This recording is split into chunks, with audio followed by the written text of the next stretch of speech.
बॉलीवुड में एक से बढ़कर कॉमेडी एक्टर हुए हैं, जिसमें जॉनी वॉकर, महमूद, टुनटुन, जगदीप असरानी, मुखरी के साथ ही एक मशहूर कॉमेडियन एक्टर थे कैस्टो मुखर्जी।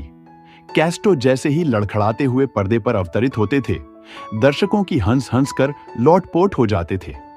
कैस्टो मुखर्जी एक ऐसे भारतीय कॉमेडियन एक्टर थे जिन्हें देखते ही दर्शकों की हंसी छूट जाती थी। ब्रिटिश काल में 7 अगस्त 1925 को कोलकाता उस दौर का कलकत्ता में पैदा हुए कैस्टो हिंदी फिल्मों में अपने ड्रंक किरदारों के लिए आज भी याद किए जाते हैं। लेकिन कैस्टो जब फिल्मी दुनिया में आए थे तो तब नशेड़ी का रोल नहीं करते थे। ये तो असित सेन थे जिसने पहली बार इस अंदाज में उन्हें पर्दे पर पेश किया। जंजीर और शोले जैसी ब्लॉकबस्टर फिल्मों के लिए दिवंगत एक्टर आज भी याद किए जाते हैं। तो दोस्तों, आज हम मशहूर कॉमेडियन की उनकी फिल्मी जीवन की कहानी से आप सबको रूबरू कराने वाला हूं। तो चलिए सुनते हैं। कैस्टो मुखर्जी की एक्टिंग देख दुबई के शेखों ने उतार कर पहना दी अपनी सोने की चेन। जानिए, क्या सच में पीते थे शराब? कई शेखों ने अपने गले से सोने की चेन निकालकर कैस्टो मुखर्जी को पहना दी। फिल्म इंडस्ट्री जब ब्लैक एंड व्हाइट से कलर स्क्रीन की तरफ शिफ्ट हो रही थी, इसी जमाने में एक एक्टर लोगों को अपनी एक्टिंग से खूब हंसाया करता था। अपनी ज्यादातर फिल्मों शराबी का किरदार निभाने वाले दिग्गज एक्टर कैस्टो मुखर्जी बॉलीवुड की करीब 90 फिल्में में काम किया। उन्होंने अपने अलग अलग किरदार से दर्शकों को खूब हंसाया और रुलाया भी। कैस्टो मुखर्जी की बर्थ एनिवर्सरी पर एक बार फिर फिल्म इंडस्ट्री के कलाकारों और फैंस ने उन्हें नम आंखों से याद किया। कैस्टो के बारे में आपने सुना होगा कि वो बिना शराब पिए ही शराबी की इतनी अच्छी एक्टिंग करते थे कि बड़े पर्दे पर उनका ये राज दशकों तक कोई नहीं जान पाया। कैस्टो मुखर्जी कभी कभार ही शराब को हाथ लगाया करते थे, लेकिन दर्जनों फिल्म में उन्होंने शराबी का रोल करने से पहले कभी शराब नहीं पी। उनकी एक्टिंग इतनी रियल लगती थी कि असल जिंदगी में भी लोग उन्हें शराबी ही समझने लगे थे।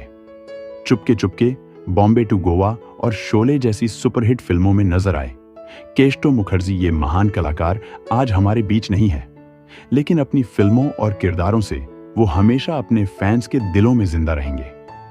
कैस्टो मुखर्जी के बेटे और एक्टर बबलू मुखर्जी ने पिता के बारे में कई ऐसे दिलचस्प खुलासे किए जिनके बारे में बहुत कम लोग ही जानते होंगे। शूटिंग से पहले कभी नहीं पी शराब। एक रिपोर्ट के मुताबिक बबलू ने बताया कि कैस्टो मुखर्जी कभी शराब पीकर शराबी की एक्टिंग नहीं किया करते थे, वो उनकी नेचुरल एक्टिंग ही थी। उन्होंने कभी शूटिंग से पहले शराब हो हाथ नहीं लगाया।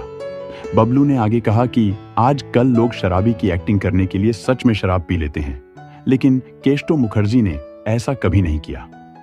बबलू ने बताया कि उनके एक्टर पिता चुनिंदा मौकों पर ही शराब पिया करते थे। मीडिया में कई तरह की बातें आती रहीं कि वो बहुत बड़े शराबी थे, लेकिन असल जिंदगी में ऐसा बिल्कुल भी नहीं था। वो फिल्मों में तो कॉमेडी करते थे, लेकिन रियल लाइफ में अपने फिल्मी कैरेक्टर से कोसों दूर रहते थे। कैस्टो मुखर्जी को था कुकिंग का शौक। बबलू ने कहा, पापा को कुकिंग का शौक था तो वो खाना बनाते थे। उन्होंने हमारी माँ को भी खाना बनाना सिखाया। वो कभी प्रोफेशनल काम को घर नहीं लाते थे। शायद ही वो हमें बचपन में फिल्म के सेट पर लेकर गए, क्योंकि मुझे ऐसा कोई दिन याद नहीं। पापा के निधन के बाद हमें असली मायनों में ये पता चला कि वो कितने बड़े कलाकार थे। लोग उनकी एक्टिंग के दीवाने थे। अगर पापा काम के सिलसिले से विदेश जाते तो वहां से न वो खुद के लिए कुछ लाते, ना ही फैमिली के लिए। हालांकि इस वजह से मेरी माँ की सहेलियां उन्हें चिढ़ाती भी थीं कि पापा उनके लिए विदेश से कोई गिफ्ट नहीं लाते। सोने की चेन से ऊपर तक भराया था गला। कैस्टो ने आगे कहा, मेरे पिता उन एक्टर्स में थे जिन्हें दुबई में रेड कारपेट वेलकम मिला। वहां के एक स्टेज शो में पापा ने अपने सिग्नेचर स्टाइल में कई शोज किए, जिससे लोग उनके दीवाने हो गए। यहां तक कि कई शेखों ने अपने गले से सोने की चेन निकालकर पापा को पहना दी। सोने की चेन इतनी ज्यादा हो गई थी कि पापा का पूरा गला ऊपर तक भर गया था। हालांकि पापा कैस्टो मुखर्जी ने उन सभी से अनुरोध किया कि अपनी चेन वापस ले लें, क्योंकि वो भारत जाते समय घंटों कस्टम की लाइन में खड़ा नहीं रहना चाहते।